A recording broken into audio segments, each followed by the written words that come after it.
Welcome, everybody, to another episode of Pursuit Live. I'm your producer, Chris. Joining me, as always, is your creator and my co-host, Mr. Dave Hawkins. What's up, everybody? Happy Friday night. And tonight, we have another friend of the show. We're happy to welcome him back. Please welcome Mr. Mike Edgehouse, the creator of Cutrite Mobile App. Mike, thanks for stopping by.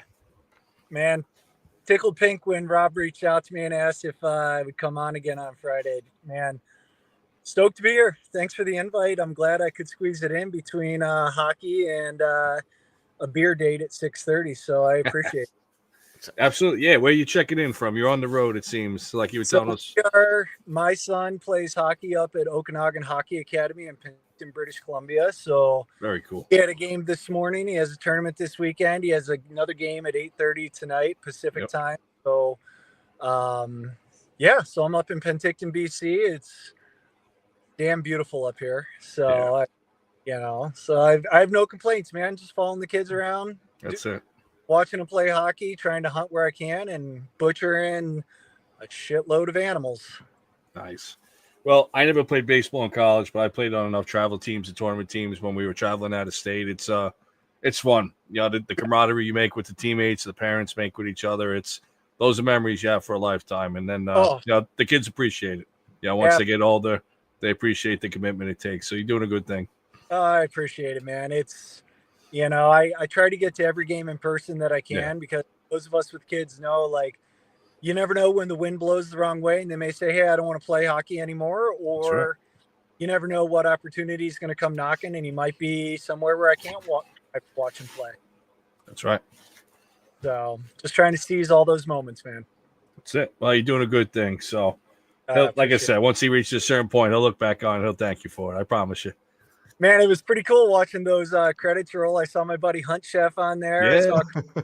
I mean, man, you guys got quite the stellar lineup. I'm honored to be incled in that guest list. No, absolutely. I'm not quite sure who that is. I've never heard of this guy before. Come on, man. I'll pull both those guys up. Those are great dudes, man. And his stuff, dude. I love his 10-ring, mixed 50-50 10-ring with the Canadian Carnivore. In my opinion, and I'm not trying to pump his tires too much, but in my opinion, there is no better mix to put on your wild game than 50-50 10-ring Canadian Carnivore, period. I haven't used anything else in over, a year and a half now? Okay. So that's solid. Yeah. We actually got to hang out with him in Pennsylvania. He was gracious enough to invite us out there for his first Deer Gear and Beer Expo that he hosted. So we had a little setup there. We hung out for a long weekend there. Got to hang out with him a little bit more. He's a good dude. Jeremy's a very, very good dude. I'm trying to talk him into letting me come out to Ohio on one of his things that he hosts in Ohio, so I could teach everybody the proper way to butcher their animal and all that stuff. Absolutely, that'd be a perfect. I mean, I don't know how it would work having like a booth set up, but if you could do something on a smaller scale, that'd be awesome. That'd be actually really educational. Yeah. Well, that's what I do. I from last time I told you guys, I'm a biology teacher at the college. Right. So everything I do, I butcher on the side. I put my headphones in. I pop a zin in my lip and I go ahead and butcher for hours. Who does that? Honestly, like. I'm just saying, Rogues are where it's at. I'm just There you go. No, that's my quiet place. But what I love educating people, and so when I have a client that's like, "Hey, I'll still pay you the total amount, but will you take some time to teach me how to do it?" And I say, "Abso-freaking-lutely, man. Like, I'll take a hindquarter, you take a hindquarter, and we'll do this together." And then, it takes money out of my butchering pocket, but I literally I'll talk to them, or I mean, I'm one of the 2 or 3 wild game butchers within several hundred miles of me. Okay. So even though it takes money out of my pocket, I say, or, if you want it a little bit cheaper, you could download this app and mirror it to your TV. It is literally identical to having me with a hind quarter and front quarter and everything in front of you. So, I mean, it's been a hit. Everything starts with a slow burn, right? Like, right. You guys have experienced that. Like, it's kind of a slow year and a half. He's not actually lying. That's really what it is. No, it's perfect. I mean, freaking hey, dude! You like literally, it's a video. I'm butchering an elk or a deer, hind quarter, front quarter, whatever, with you. But the first 2 years was a slow burn, man. Like a few hundred people here, a few hundred people there, and then in the past year, I think word has gotten out there that Cutrite Mobile App's out there. It's $15 a year compared to similar platforms that are pushing $100 a year. Right. And people are like, wait a minute, this is great. And I mean, I love it, dude. I love it. We got a whole slew of things planned in January. It's hard to get good footage when you kill an animal in the wild. So we bought an elk from an elk ranch and are going to get some new elk footage. We have a big deer hunt lined up on some private property around Thanksgiving that we will help that cattle rancher save some of his feed for his cattle by removing as many whitetail as we can. And we have a whole slew of new footage that will be coming out next year for the field stuff. The butcher block stuff, we got new camera angles. We got an overhead setup done and over the shoulder, so you get bird's eye view. And the idea is that on the app, you'll be able to, like, if you don't like one view, you can hit another button so you can get a different view of the same thing. And that's cool. We're literally, I think we've already blown anybody that does something similar away. And now we're trying to put it so far out of reach that if anybody thinks about it, they look at it and be like, oh Christ, we can't even compete with this. It would cost too much money and just do it. And I'm not gonna lie, we haven't gotten rich off of this. I mean, we've gotten enough to buy a couple Happy Meals for our kids off of it. We do it because we freaking love doing it. I mean, you guys know the deal, right? I mean, absolutely. You gotta love, like, the side hustle's real, and I love it, dude.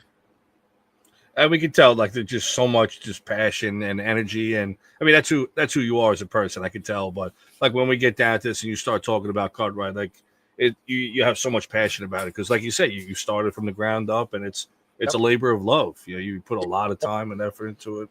Yeah. I want to talk about like the actual, just the butchering mentality of it. All three of us here have butchered, obviously.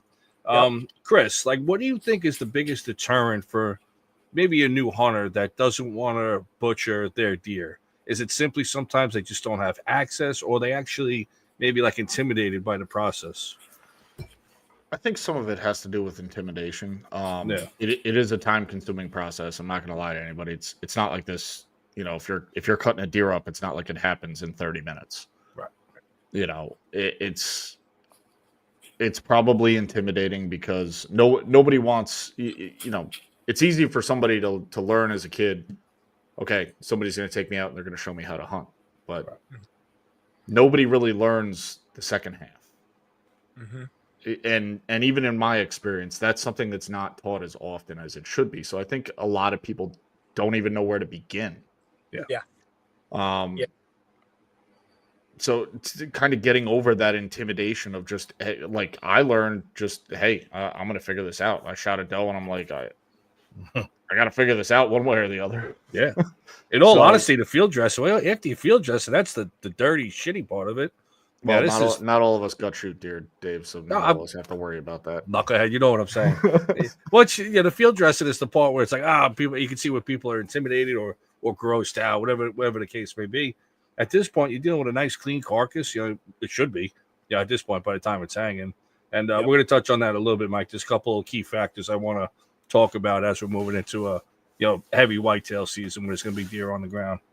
I'm very fortunate enough. I grew up in a household where my dad was able to teach, like me, my brother, but my dad was self-taught. My grandpa didn't know how to do it. Same thing, Chris. Like, well, We got deer on the ground. We got to figure it out. Because back then there was no that mentality of, we'll take it to the butcher. That wasn't in the budget. That just wasn't how things were done, 50, 60 years ago. Sorry, Dad, you're getting old. But it showed. You got the deer on the ground. It was a one-stop shop. It was just part of the process, which is good. And I don't think we've lost that as a whole, because I kind of almost want to call it the luxury of having so many local butcher shops, or access to different means where if you're in a pinch, you can get your deer cut up, packaged, and you're good to go, which is great. I'm all for that. I almost think it should almost be taught a little bit more like Hunter's Ed. What do you guys think? To a degree? I would agree. I think that as, and I don't want to cut you off there, Mike. No, it's fine. I think as hunters, we owe it to the animal to learn aftercare. It's not just about tracking and following up and recovering the game. It's okay, now that you recovered it, now what? That's not taught, and that's something that needs that's a huge part. That's 50% of this battle. So I use the phrase honoring your kill, and good. To me, honoring your kill isn't, Chris, you made a good point, like honoring that animal, but it's not just about that, because those of us that are married take time away from our husband or wife.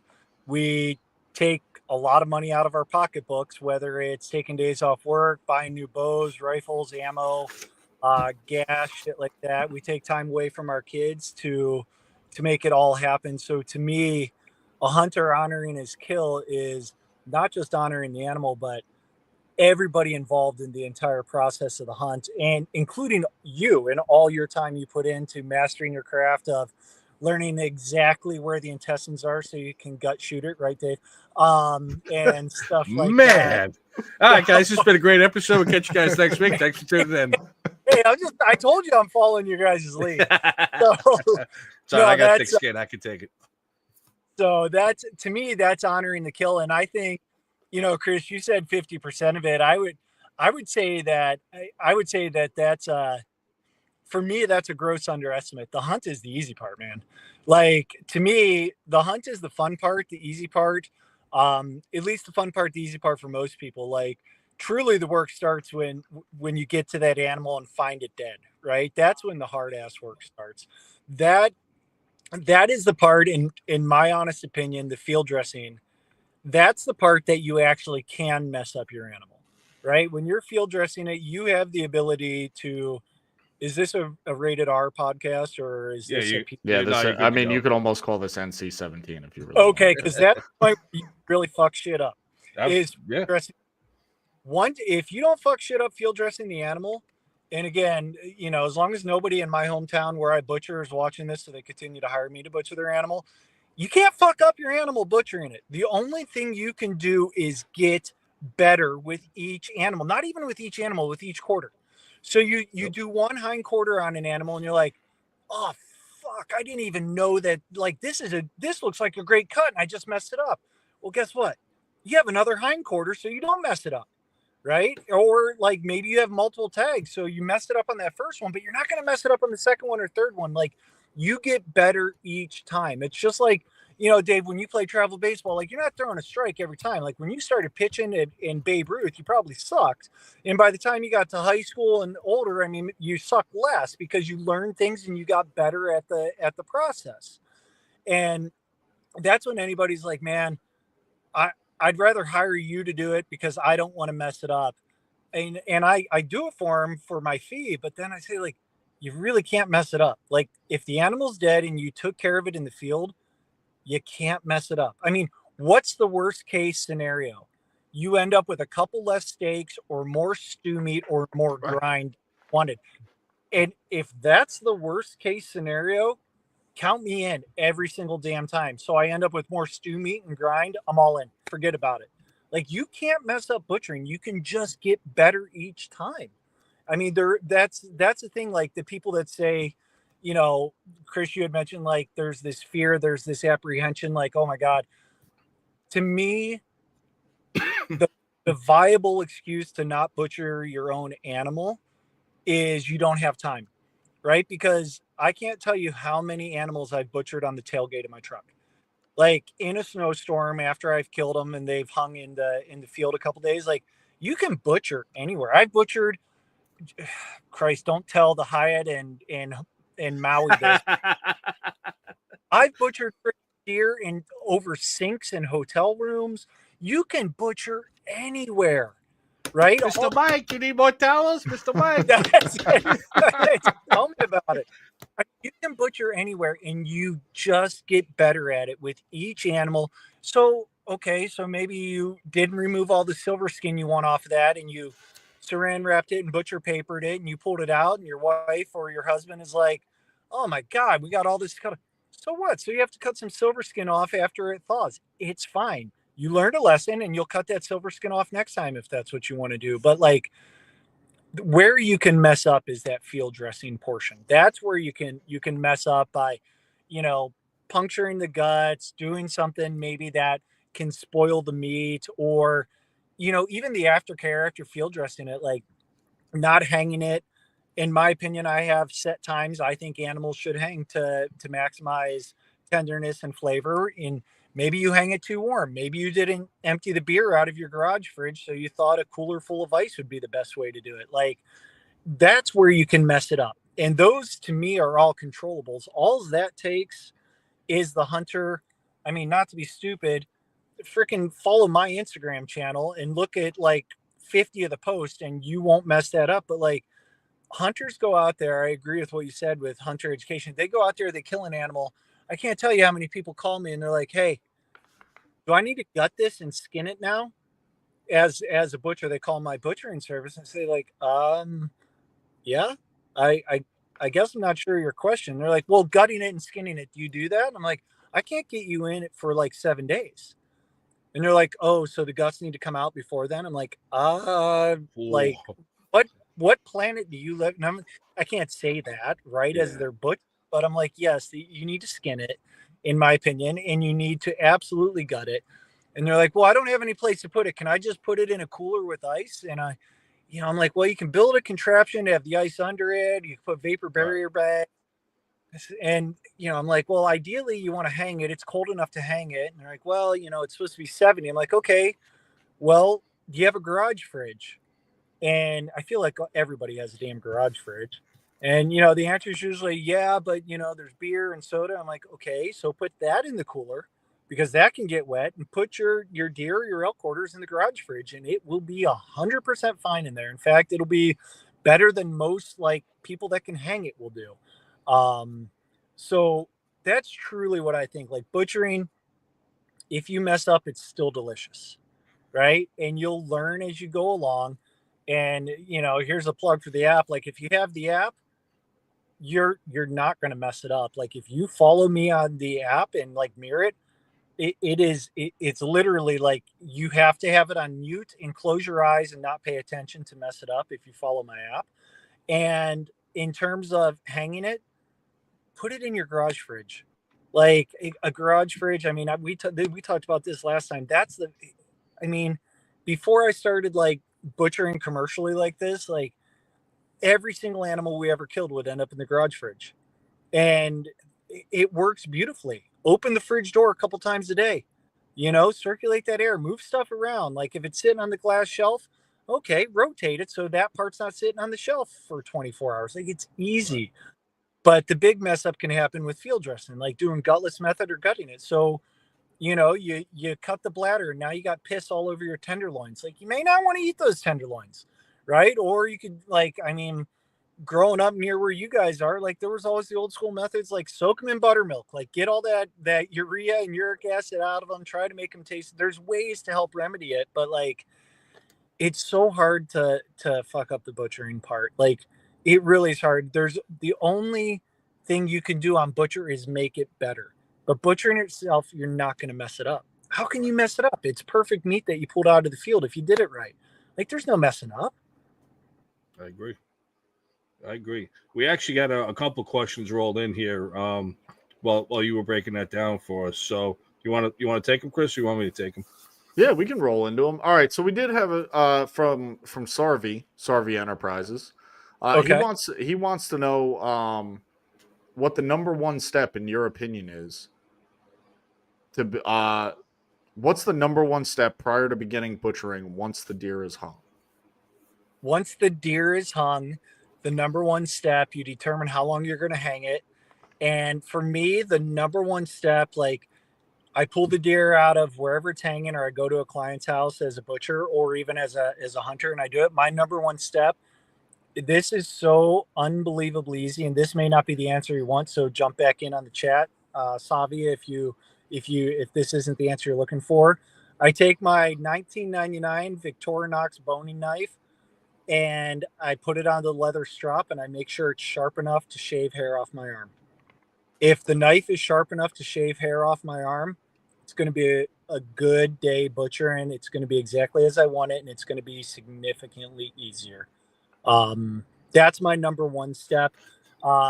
If you want to know my number one, like my first step that I do when after that, when the hindquarter, we'll just say hindquarters in front of me, I trim all of the rind in silver skin off of what's exposed while it's attached to the bone.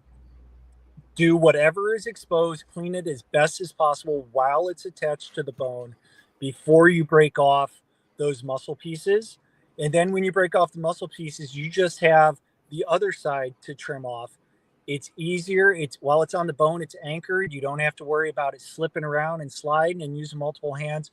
Sharp knife, and it should slide off legitimately like a hot knife through butter if your knife is sharp enough while it's attached to bone. That's the first thing I do. That would be my first thing. Now, number one, in terms of quality, what do?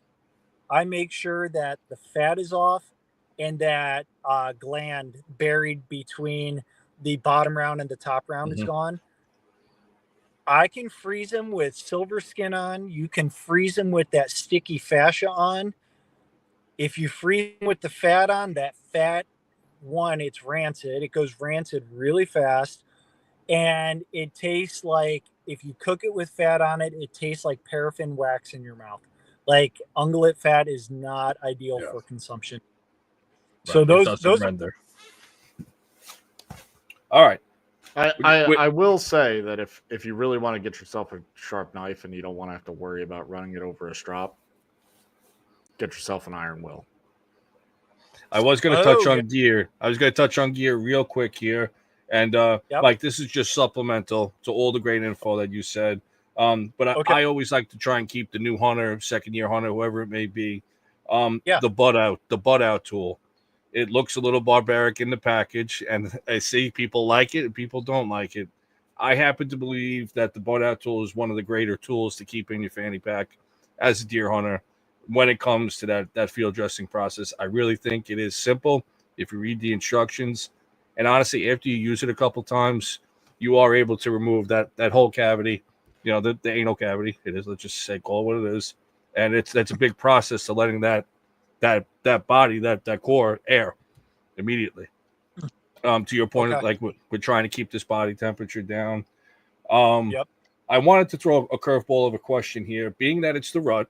A lot of guys have multiple buck tags. Let's say a guy drops a buck, let's call it first light, and it's roughly 30 to 40 degrees out, and it's going to stay that the whole day, 30 to 40 degrees. How long can that hunter, this is a little tricky question, how long, if it was you and you had bucks running around, you had a second tag, how long would you stay in the stand if you were able to watch that buck drop, like within range, you know exactly where it is? What's your time restraints as far as going to recover that animal and starting that field dressing process or continuing to hunt? I know that can vary. Guts are in it, hides on it. It's dead. We'll say 80 yards within binocular distance of my tree stand. There's more bucks running around at multiple tags.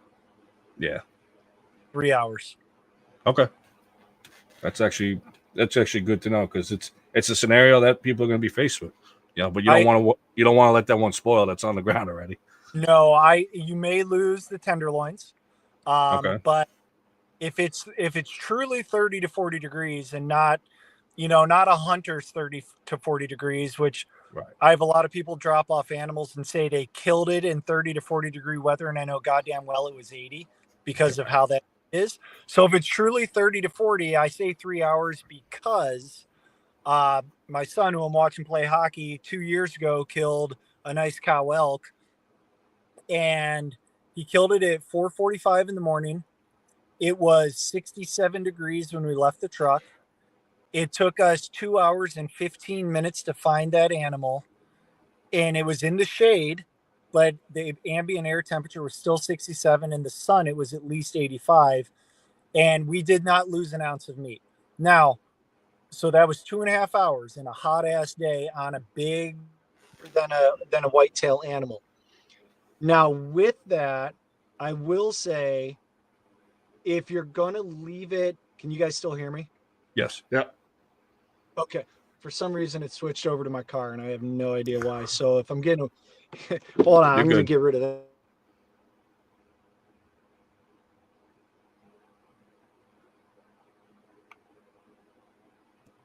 Oh, now we lost him. Yeah. Nope. There we go. No, there he is. Okay. So I do say that 3 hours with the information that the hunter knows how to quickly and efficiently gut the animal once they get to it at that 3 hour mark. That's fair. That's very fair. If it's going to take them 2 hours to gut an animal, then absolutely not 3 hours. Does that make sense? Absolutely. That's and I as I was saying, I'm like, God, there's so many variables to this, but like I said, it's the rut. A lot of states you get multiple buck tags, so this could be a scenario that somebody could face tomorrow. Hopefully, I have that problem tomorrow. Right? Yeah. So speaking about temperatures, and then I want to get back to Chris to answering the questions in the comments. Going back to like the first things you want to do. Again, piggybacking on what you said, is I think a big part of it is prepping your workstation, having an actual workstation that's ready for yourself. It's organized. You got your table, you got your knife set, you got whatever you're using to clean your tools, like a little bit of soapy water or denatured alcohol, paper towels, garbage bag. Like, have your work area neat, organized. All that adds to, it'll add to speed, but it's just efficient. And when you're dealing with knives and any other cutting tool, you got so much going on, it's very easy to cut yourself. So if you're organized, it's one less thing to worry about or trip over. That's the biggest thing I would recommend to somebody trying this for their first time. So Dave, I'm sorry I cut out for a second. What was that about, the organizing the workstation and stuff? Just having yourself, like, set yourself up for success. Like, give yourself an area to work. Have the workstation. Don't start hanging the deer. All right, now where's the knife set? Now you're bumping into the deer. Because the minute you go to start dropping the hide, that hair is going to want to go everywhere. Dropping the hide and keeping the hair off your meat is a huge part of that first step. I don't know if you guys do it. I was always taught you keep a bucket of clean water with you, and as you're dropping that hide, you should get to the point where it should be able to come down pretty much almost by hand, or you get your elbow in there and really pull it down. You want as limited as cuts as possible, because the minute you actually cut through the hide, now that hair and all those follicles can jump and actually get onto the meat that you're trying to eat. Keeping all your game surfaces clean and prepped efficiently as you're doing it, I think is very important as well. So here's a little trick, like when you're taking that hide off, that, I mean, you guys probably know this, but you could take one of those propane torches and torch that hair off if you have spots that have a bunch of hair on it. Okay. I don't do it. I mean, I just do it a little cleaner than that. There's those game strips that you could like attach that pull like hair that's on your meat off. I have no affiliation with them. I think they're like $20 for like a pack of them. I have no idea. People use those. I'm also, I think if you gut an animal, you gut shot it, you gut it, there's blood all in the cavity, and you got hair all over the outside, and it's somewhere where you have a hose, I spray the effer off. I mean, I know people are going to like cringe their face, like, oh, you can't do that. Hey, fuck, man. I sprayed off with a hose. Yeah. I sprayed off with a hose, and then if you're really worried about it, and if I know how long I age animals, I like to age deer a minimum of 5 days, at least 7, and elk a minimum of 10 days, usually 12. And so if I use the hose on them, I get the white vinegar, the cheap ass 99-cent signature brand white vinegar, put it on, a towel that doesn't leave little cotton fuzzies all over it, and wipe it down real quick with white vinegar. And I can tell you, I've been doing that shit since I've probably been 14 years old, and I have never had a problem. What's the vinegar going to do? Change the pH of the meat at that point? And it makes it kills that bacteria off. Very interesting. So the process of aging, when you listen to other meat scientists, they talk about aging, and they talk so much about the enzymes in the meat, right? The enzymes in the meat help break down the muscle tissue, blah, blah, blah. That's all correct. And I don't discard that. But without the mold and fungus that is on top of your meat, which the vinegar does not kill the mold and fungus, but the bacteria, without the mold and fungus sending their fingers through those meat muscle fibers, which are cells, and creating pathways through there, those enzymes are not able to as effectively do their job. So people you need mold, not green mold. White mold is okay. And you 100% need fungus to put they're called hyphae, like cellular extensions down into that meat to help break down that meat and give those enzymes something to actually work on. It's a threefold process. The enzymes can't do it all, the mold can't do it all, and the fungus can't do it all, but they work symbiotically together, and they produce a damn good aged product. It's very interesting. I haven't heard of that, so there you go. I learned something tonight. That's great. There you go. Producer Chris, what did Iron Will have to say? I know Iron Will had a good question. Iron Will was asking, do you prefer vacuum sealing or butcher paper? It's easy. Saran wrap and butcher paper, 100% of the time, 1 million times over, without question, without fail. Saran wrap, cellophane, whatever you want to call it, and butcher paper that's waxed on one side and unwaxed on the other. And the reason I could wax, no pun intended, I can wax poetically about the reasons for hours. In a nutshell, if you vacuum seal something, and let's say you vacuum seal 2 pieces of backstrap in a vacuum sealer, because it's, say you kill a small whitetail, 2 pieces, vacuum seal it, you put it in your freezer, somehow you put your Thanksgiving butterball on top of it, right?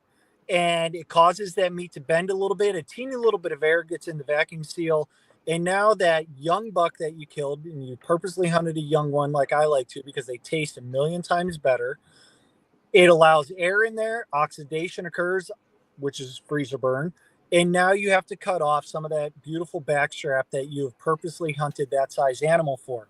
Saran wrap and butcher paper, that will never happen. I have a chest freezer, I have stand-up freezer, and I can tell you from experience, I pulled out a shoulder roast from 2021. That was at the bottom. That's 3 years ago for those listening who can't do math well, right? It was at the bottom of the freezer. There was at least 50 pounds of pork fat and probably 100 pounds of game on top of it. I was like, oh, shoot, I better clean this thing out. I was like, uh-oh. One from 21, pulled it out, let it thaw on the counter overnight, came down, it was still frozen, put it in the fridge, got home.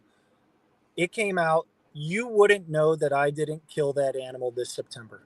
There was no freezer burn on it. There was no nothing. And that had hundreds of pounds of meat sitting on top of it. So every single day, twice on Sunday, saran wrap, butcher paper, and you add the added benefit. You can write so much easier on butcher paper than you can on vacuum sealed. So, for example, when I butcher for somebody, a lot of butchers will write like steak or roast. And you, the client, have no effing clue what it is. When I butcher, I write bottom round, top round, eye of round, exactly what it is. And then underneath of it, because I figure a lot of my clients don't cook as much wild game as I do and aren't as versed in it. So I write like 3 little recipes like, hey, this is best for stew, steak bites, or smoking to 120 degrees, right? Like you can write, like say someone's helping you butcher, and they're like, oh, that's the bottom round. Don't ever make that into steak. That's jerky or stew meat. if you're vacuum sealing that shit, good luck remembering it, and good luck finding the notepad you wrote that down on. But if it's butcher paper, you could take your Sharpie and write no steak, bites, or jerky, or stew meat or jerky on it, and you will not mess that up. So I love that you're on the same boat as me. It's the same way I grew up doing it. And the fact that you mentioned eating something that was 3 years old, I know if I prep it, wrap it, and do it all myself, all my father, I've eaten meat that was 4 years old just for the fact of I just want to see how durable the process was. I'm not going to give somebody something 3 years old because we write the date on it. That's got to be within the season or a year. But I know for a fact it's just tried and true. And I think the only good thing with the vacuum seal is the space saving. That's a big argument, but I agree with your point. Conserving the meat is at the end of the day. It saves space when you vacuum seal your ground into 1 pound packages, and then you can flatten. That's where I would say it saves space. But in terms of like saving space when you're done with the process, because I mean, people in the West, we kill 3 animals a year, right? A bear, a deer, and an elk. Like, we don't get shitloads of tags. We don't have this overpopulation in Idaho. But think about the space that vacuum seal chamber or food saver vac and all the bags take up in your cupboard, in your garage, whatever. It occupies a shitload more space when you're not using it than simple roll of butcher paper and cellophane would. And I can tell you, I just had to order 2 more 3,500 foot rolls. It's $8.99 for saran wrap on Amazon for 3,500 feet. And I can promise you it will take you 10 years of killing 3 deer a year to get through 3,500 feet of saran wrap. And a roll of butcher paper, the stuff that's waxed on the inside, it says, on the package from Lem, it says, it could do up to 13 deer. I can tell you it'll do a shitload more than 13 deer, like without question. I mean, unless those deer are the size of, 6-point bull elk, it'll do a hell of a lot more than 13 deer. Dave, that sounds like a slamming deal. That would last you a lifetime. I still got some kicking around from last season. I got plenty. I even bought the separate boxes where you take it out of the box from the factory and you put it in this wooden box, and it's got the slide cutter on it because trying to work out of the regular box, it just never works. But again, that comes with after a while. Like it's right behind the door there, right behind that white door. I got all my butchering stuff ready, the knife kits, prepping yourself, and after you do 1 or 2, you know exactly what you need. It's just all of because you don't need the butchering, you don't need the wrapping materials out when you're dropping the hide. It's all in a process. Like it's so just like, and you touched on this very well in the beginning. The more you do it, you're only going to get better at it. You're only going to improve quality. You're going to get a little faster at it. When I first started butchering and wrapping, it was taking me like 6 hours. I mean, the whole process from end to end.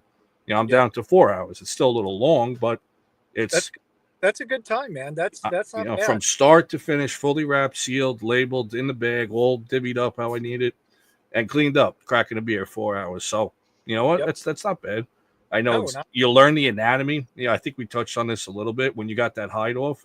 Look at exactly where that shoulder is. Look at where that shoulder blade and how it articulates when the leg moves.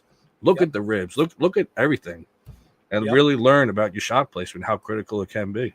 Absolutely. Now we did have another question here from Billy. Okay. On a 60-degree day. Now Billy's from up in the Northeast like us, so he would be hunting in a day like that. What would you say that you field dressed an animal?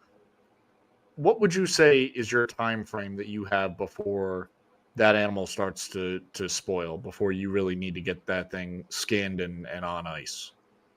On a 60-degree, so when you field dress an animal, you mean just gutted it? Just gutted. Is it in the shade? Let's say no. Yeah. Worst case scenario. I would say as soon as possible. Okay. I mean, if you're looking at our time frame, 60-degree day, you got the animal, the skin is still on it, and it's not in the shade. Hour and a half, 2 hours. If you put it in the shade, I think you have all day. I think if you drop out of your tree stand, gut an animal, hang it or get it back to camp, you're like, fuck, I don't feel like spending the 35 minutes to skin this. There's bucks moving around. I'm getting the hell back out there. As long as it's in the shade in 60 degrees, Oh, fuck. Like, go back out and hunt, man. Do it that night. Like, that's no worry. And I use that from my experience. Again, elk hunting, bigger animal, more muscle, hotter animal, right? Their average body temperature is in the 100 degrees. So it's hotter than us. We've killed animals on 100-degree days, skinned them, gutless method, quarters in game bags, took them back to camp, hung them in the shade, and it was 80 degrees, and it was getting down to like 45 or 50 overnight. We hung the damn things there for 3 days and haven't lost meat. And we're talking real like 65, 70-pound hindquarters, right? So I think a whitetail with no guts in it on a 60-degree day, if you're able to get it in the shade, go hunt. If you're not able to get it in the shade, get it skinned and throw it in a damn cooler. Like, I just don't like the sun. The sun, I mean, you guys know, it could be 30 degrees outside and you're sitting in your car in the sun and you're sweating, right? You're sweating balls. And if like the sun really heats stuff up fast, but getting those guts out, you have a lot of time. Once those guts come out, you have a lot of time. If you have to cross any water with a deer, let's say, running water, would you try and avoid opening that deer up and waiting to do the field dressing after you floated that deer across? No. No issues with that? No. Okay. Because honestly, at that point, you can almost use it as a cleaning. So, I wouldn't. I would use it as a cleaning thing, and then I would do that vinegar method, especially if it was running water like that. But no, I mean,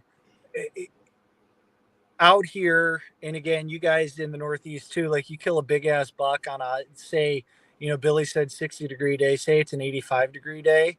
What's the most important thing to do? It's to get that meat cooled down. Like, if I have to, I will put a hindquarter in running water to cool it down. Okay. Like, if I have to. Now, there's steps after that you have to do to ensure that, the bacteria from that water and shit, again, the vinegar and all that stuff that we talked about, and dry it. But the number one thing is getting that meat cooled down.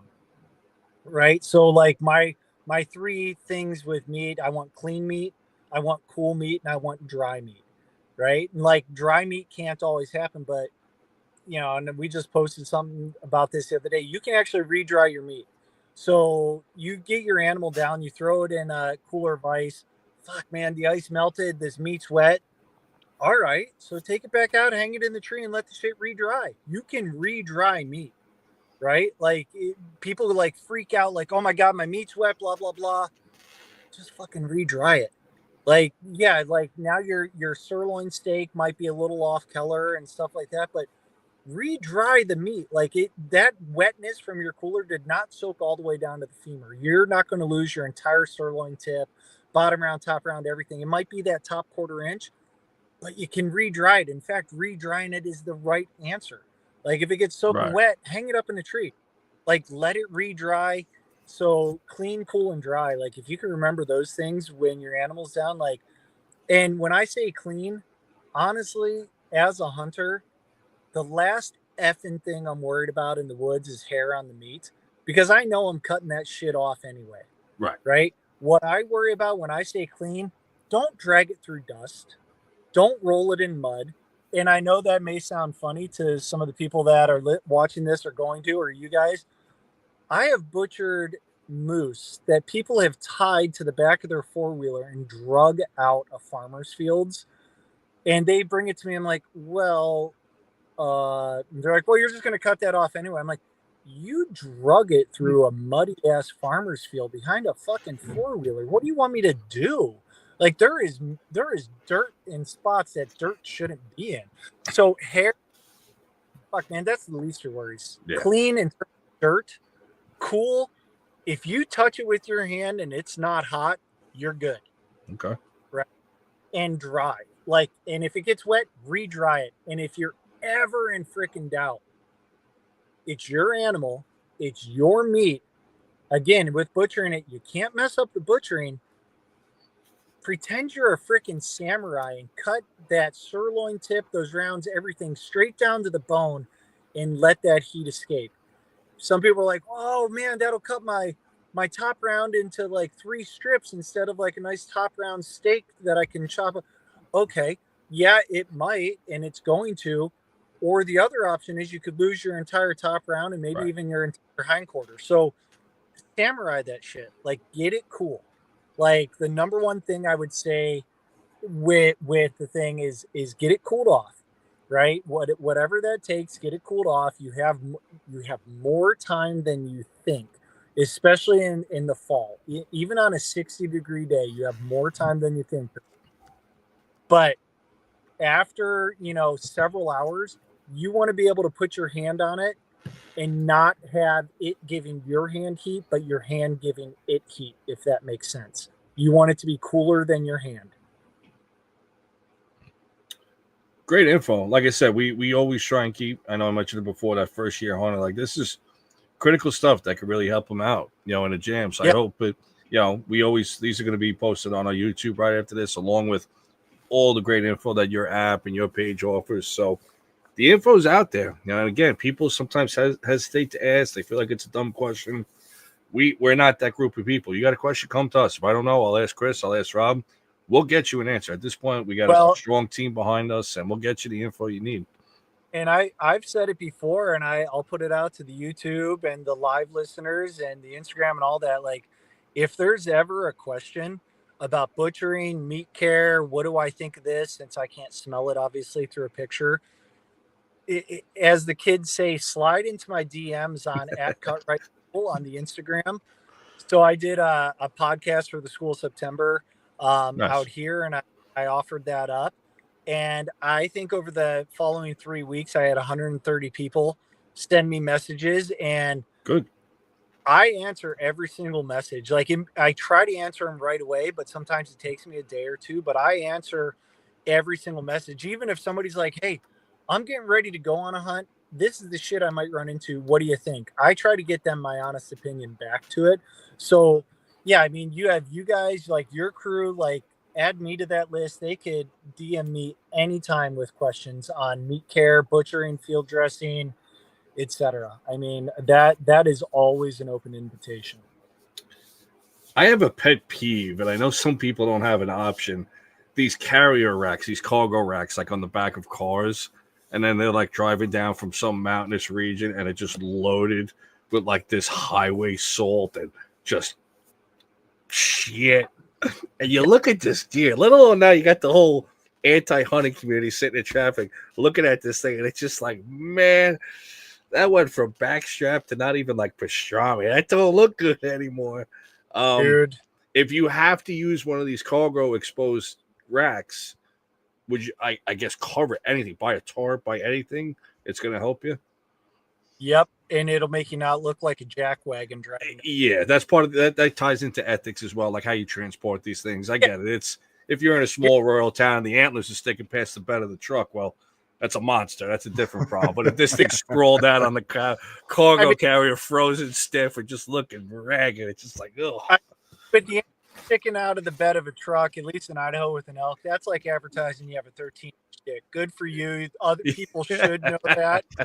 But like the cargo racks with the dough hanging off the back of it, not only do you look stupid to the anti-hunting community, like those of us that are killers look at you and think, look at that fucking Nimrod driving down the road like that. Like, wrap it in a 99-cent blue tarp if you have to. Just hide that. Fold the back seat down, lay the tarp on the back seat, and put it in the thing. Or whatever. Do something. I mean, Honda Civic's the back seat fold down. Like, just throw it in your car. Yeah, I 100%. So I think we're all in agreement with it. Like I said, it's just one of those pet peeves. If it's catching my attention, I obviously have no problem hunting. I'm a hunter. But if it's catching my attention, damn well it's going to be catching other people's attention for the wrong reason. And it's right by your license plate, and you don't know what that could turn into, unfortunately. Absolutely. I agree 100%. So it's just funny things like that. You're talking about keep it clean, keep it dry, keep it cool. And then for some reason, these cargo racks just hopped into my head. I'm like, that's not what we're looking for here. But I totally get it. If at the end of the day, if it gets you in the woods, albeit just there's ways to improve on it. Absolutely. Chris, how we doing, buddy? Listen, we're doing. Are we all caught up on the questions? Yeah, I would say so. The Reaper started. Stop chewing up the chat there. Yeah, listen, we're gonna have to start charging him rent to stay in the chat. So he's never used the butt out. It's amazing that a lot of people are so. It's just a very polarizing tool. Like you said, you don't use it, Chris. Not a fan. You just go in. I bought one. Really? Tried it out, and I realized A, it wasn't saving me time, and B, it wasn't saving energy. Like Did you go in the right hole? Dave, this is my butt out tool right here. Okay. Literally. That's it. Why in that? It's over. Why don't you fucking do the gutless method? Do you like the rib meat? Like, what do you like for gutting an animal? I think it's just such. I think it's habit at this point. Okay. At this point, I'm sure this in the back of my head. It's a comfort factor. All right, I woke up, I turn it over, got the butt out, start there, cut. 10, 12 minutes later, like I'm ready to rock and roll. I think it's just a creature of habit. I will look into it more, without a doubt. I'm always down for trying something new. I mean, as a butcher and consumer of only wild game, we haven't bought moo cow. Like, I'll be honest, like I don't take the rib meat. I think rib meat tastes like shit. Like I think it fucks up my grind. I think it adds. My dog gets it. But yeah, my dog gets it. Yeah. When I do gut an animal, it has to be a big ass animal. So when I gut it, I'm going after the flank steaks that I may not normally get. But, for me, when I gut an animal, like I hate gutting animals. Fucking hate it. Like I can't tell you how much I hate it. Like, and I mean, even whitetail, a big whitetail, like you're going elbow deep up into that chest cavity. You're getting covered in blood, or you're getting it over, and I just fucking hate it. Like I do the gutless method. Obviously, that's what's on the app too. It walks you through that. But like, the most blood I have on my hands is when I cut that femoral artery on the hind quarter, and I can even avoid it there. There's just very little blood, and then the parts of the animal that I'm not getting by doing the gutless method are the parts of the animal I don't want anyway. Does that make sense? Yeah.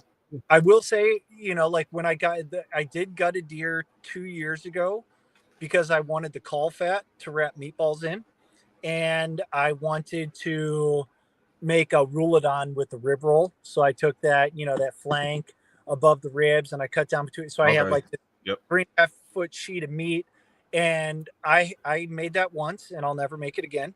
Like I was not impressed with it. I was like, Jesus Christ, that was so much work for a very mediocre tasting meal, and I'm not willing to do that. Yeah. And when I grind stuff, I know, like you read the interwebs and everything, they're like, oh yeah, if you take the rib meat out, that's 20 more pounds in your grind. And to me, I look at that, I'm like, yeah, 20 more pounds in my grind, but now there's the possibility every bite of hamburger I take tastes not the way I want it to taste. So I'll leave that 20 pounds and I'll be okay without it, because now my shit's going to be good. So I was just curious as to why you guys gut, and I get that comfort factor. I mean, ultimately, think about it though.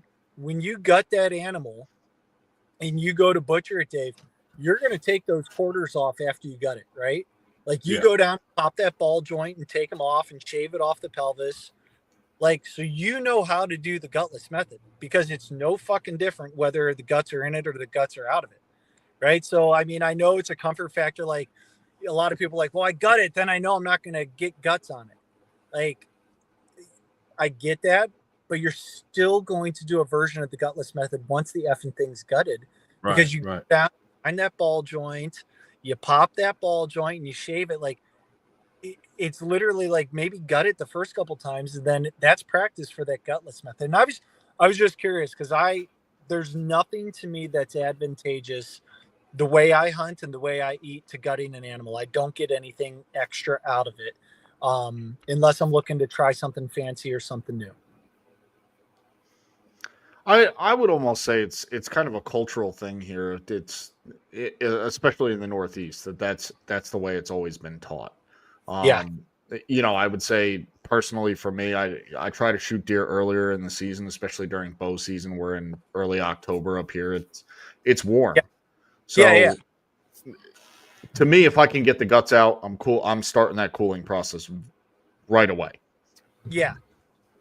Then I can get it hung up, and then I have a little bit of, I don't live too far from where I hunt, so it's getting it in the truck, getting it back. I can get it hung up. Okay, it's hung up. I can get a little bit of the skin off. I can open it up. It's starting to cool down. Now I can take some stuff out of my truck. I can get undressed. I have a little bit of time before I really have to start processing that animal.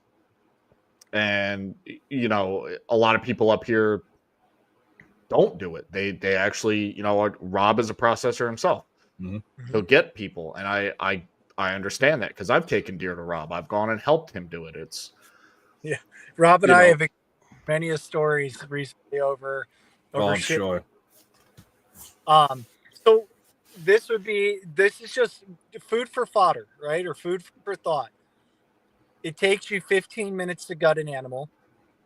And now you have to drag that animal. Let's say you don't have a quad or your motorcycle, which I'm buying a dirt bike, and nice. I'm so fucking excited. Like I cannot effing wait to see what I can find, especially for spring bear out here on a little 250 Honda CRF 250F. Nice. Like, so if any of your listeners have a recommendation for something other than the CRF 250F, let me know. I looked at the TW 200. I'm way taller than 5'5", so it's super small on me. I looked at the 250. I didn't like it. I don't want a carburetor. I want fuel injected. So help me out. Help a brother out with that. But let's get back to this gutting thing. 15, 20 minutes to gut it. 15 because you guys are good. When I gut an animal, it takes me like 25 minutes because I'm not super comfortable with it. I don't like doing it, right? And then if you drag it out whole, let's say you're even only 200 yards from the truck. You're dragging that animal with the hide on it uphill or whatever to your truck, 200 yards away. I've done that. I'm in decent shape. That's at least another 25 or 30 minutes for me to do that, especially if it's a good size buck. Would that be appropriate or whatnot? Yeah, it's a dream if it's that close. Yeah, and that quick. So you're looking, let's say, okay, let's round it up and say an hour and a half to get your skin animal back to the truck with gutting it. Would that be a fair assumption? Yeah. Okay. So, and I know I've killed a lot of animals, so I have a lot of practice at this, but with a whitetail, you could do the gutless method because slicing down the back while that skin's warm as hell, right?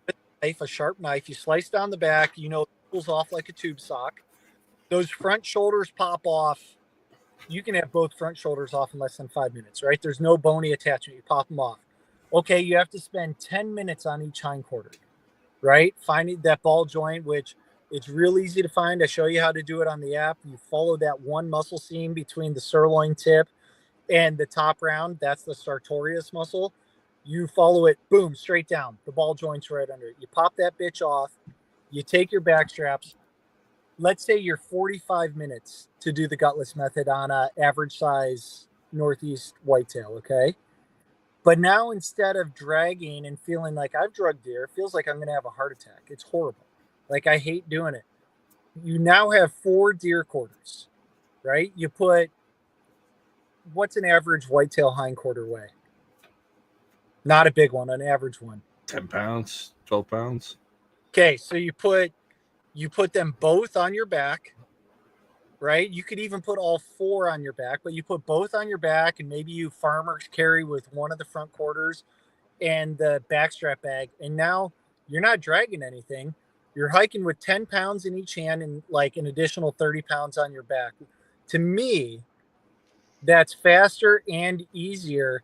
And then when you get home, you don't have to effing like fucking skin it anymore. Like, you know, when you leave the skin on an animal longer than a day, that skin is the hardest fucking thing in the world to take off an animal. That's what I have clients who are like, well, I'll leave it hang with the skin on until you get here. And I look at them, I'm like, I can't be there for 8 days. They're like, yeah, the skin will be on. It'll preserve the meat. And I literally tell them, like, I will charge you $150 to remove the skin off that animal that's been on there for days.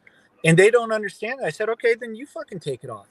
Like, and see how long it takes. It takes, for me, having done it all the time, Rob too, 8 days skin on, it's going to take me at least an hour and a half to get that skin off in the way that I want to. So it to me, overall, it saves time. It saves energy, even dragging from the field up, even though the gutting is faster. Just something to chew on. That's just my argument for doing the gutless method, even on deer. Like, if you're not taking any of that meat that you're getting while gutting it, why not make it fucking easy on yourself and just do the gutless? Well, it's very interesting because now at that point, even if you are using a cart, like I have a cart that I utilize, I bring it back as far as I can, I chain it up in the woods, and it's kind of like an essential location. Now at that point, if I do have a mobile tree stand with me, a hang on or my climber, it's one trip out at that point instead of two trips. Yeah. And to Billy's who asked it? Billy about hanging it with the skin on or whatever. Now you don't have to fucking worry about that anymore. You can literally put those quarters that are in game bags, and if they're elevated 2 inches above the ground, set them on top of fallen tree limbs. You're totally fine, and it's a shitload easier to hang 15-pound hindquarters from the little rope from the game bag than it is to hang a full, probably with the guts out, a big one, 120-pound whitetail. Right. Like, if you want to keep on that's my pitch, and obviously that's my experience with it. Like, fuck, I would rather have 4 quarters to deal with, especially if I'm going to continue hunting, than that. The drive home in the Honda Civic, Christ, now they fit anywhere in there. You don't have to worry about the full deer. It'll fit. I mean, a whitetail will damn near almost all fit in a 65 quart Yeti cooler. Almost. Right? Like, you don't even need to get to 125 or 210. Like, it'll fit in damn near any cooler, and that'll go in the trunk of your Honda. So it opens up access for people that can't hang. Like, I'm looking up now, like, not everybody's lucky enough to have a garage with a chain full where they can hang it. That's the same thing. Now you just need a table. Like a garage fridge. Like, you're not putting a full deer in a garage fridge and a beer fridge in the garage. If it's a freezer on top, you need it quartered. Right. I don't know. Just something to think about, something to chew on. Now you definitely got me thinking about it, though. I think it would maximize your hunting time in the woods. Maybe not the first time, but the second time, it's just one of those things you get better. And then it'll also not just maximize your time in the woods. Like Billy's question, you won't be freaked fucking out if it's 60 degrees and you have a deer with the skin on, because the skin's already off of it. It's in quarters. It's going to get as cool as it can get that way. And you can then hang it in a shade, like under any deciduous tree. The leaves could even be off of it. The branches will provide enough shade for it. Then you don't have to worry about that anymore. What do you think about this, Chris? I think Pursuit Live as a team, we might have to try this out. Well, I'm not going to say that I haven't done it. I mean, I used to carry game bags depending on where I'd go. And I think for places that we hunt, it's a little different. Like, for me, leaving a deer, doing the gutless method, it's faster for me to gut it, throw it in the sled, and drag it to the truck than it would be to quarter it up, pack it in the bags, and then bring it home. So, I mean, as a matter of convenience for me, I stopped carrying my game bags. However, down the road from my house, I have, a bunch of state land that if I'm going up on this mountain where we can't ride quads, you can't even bring an e-bike on this property. Yeah. So if I'm deep on that property, I'm going to bring my mystery ranch pack with the load shelf. I'm going to bring my bags, and this way I'm not dragging a deer out with the sled. Yeah. I'm sitting there, I'm spending the time cutting it up, and now I can take, 2 hours to walk out, take my time, and I don't have to worry about my meat spoiling because it's actually in the bags on my back, cooling off in these breathable meat bags. Correct. Just something to think about. And I would, like I said, it just, maximize time, maximize hunting. I hate gutting animals. So that's my spiel for doing the gutless method. Yeah. Again, the one I gutted, I tried to get all fancy. I made lollipop chops with it, which I thought were delicious, but same thing applied. The amount of work to make those freaking lollipop pops and the novelty was cool, but the amount of work to do them, I was like, that's way too much work for those little lollipops. On a quick side note, I think here in New York, for anybody listening, if it's a doe, well, obviously if it's a buck, chances are you're bringing the head out with you for any size rack that you got. If it's a doe, I would still recommend bringing the doe with you if you're looking to get your supplemental doe tag, because I'm pretty sure you got to submit a picture to DEC in the email to get your next doe tag. That would be the only little thing, because that would probably, at that point, if you did a gutless, that would probably stay in the woods, with the remains. Well, I will say also check your local regulations. Yeah. I don't want to go too far. I don't want to go too far into legalities, without a doubt. And I'm not knocking the method, Mike. We just want to be err on the side of caution. Well, even out here in Idaho, if we bull or buck, the head does not serve as sex identification. We have to leave either a testy or the dick or one of the teats from the doe on one of the hindquarters to do it. So check your regulations and stuff. Okay, so there you go. That's more well said than I did. Just erring on the side of caution. Yeah, that's all. If we're trying a new method, we want to be careful with it. I gotta wrap puppy up. Well, we are hitting that time, and Billy wanted to thank you for all your help here. And so he did have a recommendation for you. He said an electric dirt bike for torque is probably what you want to go with. He said a lot of decent options are out there, but there are cons. Pro is silence, torque, and torque to pole. Range is probably going to be one of your bigger issues. Also, riding in wet terrain. So, fair there enough. you go. Fair enough. And right, electric dirt bikes are expensive. Yes.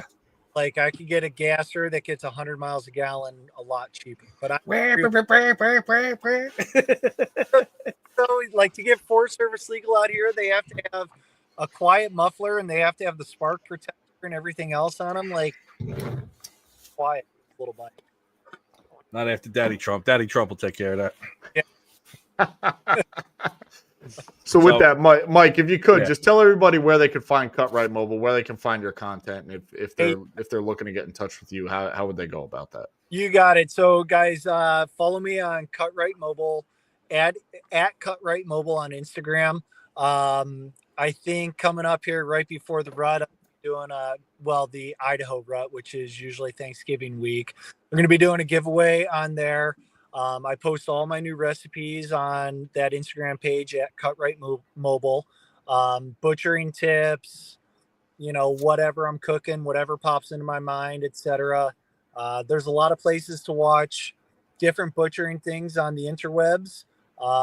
Some of them super popular YouTube channels, hundreds of thousands of followers. And I will tell you, if you scroll through my feed, you will see that they're incorrect in a lot of the information they put out, but because they're popular, they have a big following and people fuck up a lot of stuff. So I will tell you, I mean, being an educator, the biggest sin I feel like as an educator is telling somebody something that's not true, because they take it and they run with it, and then that disseminates to 10 other people.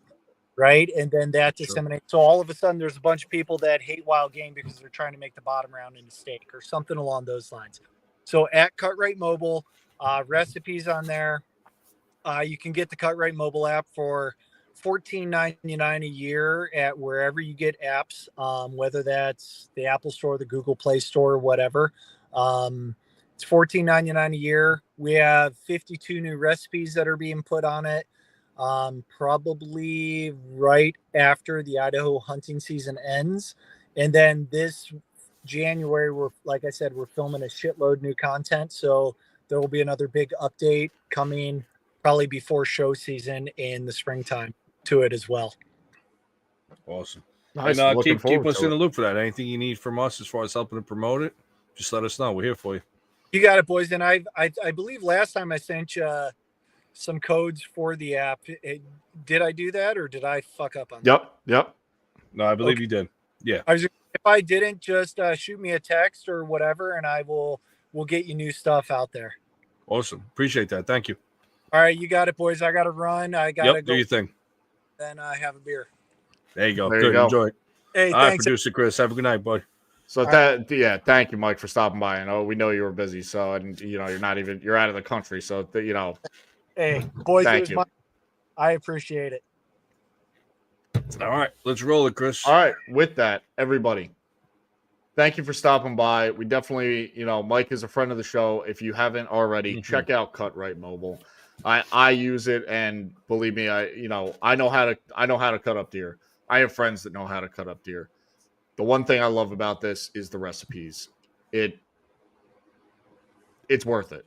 It's a cookbook on your phone, ready to go. Give it a shot. You won't be upset. So with that, we want to thank everybody for tuning in tonight. Check us on YouTube, on Instagram. If you're not following, please go hit that subscribe button. Go hit that follow button. It doesn't cost you a dime, and it helps us out a lot. And we'll see you again right here on Pursuit Live next week, live Friday night, 8 o'clock. To everybody going out, good luck, shoot straight, be safe, and we'll see you next week. Thank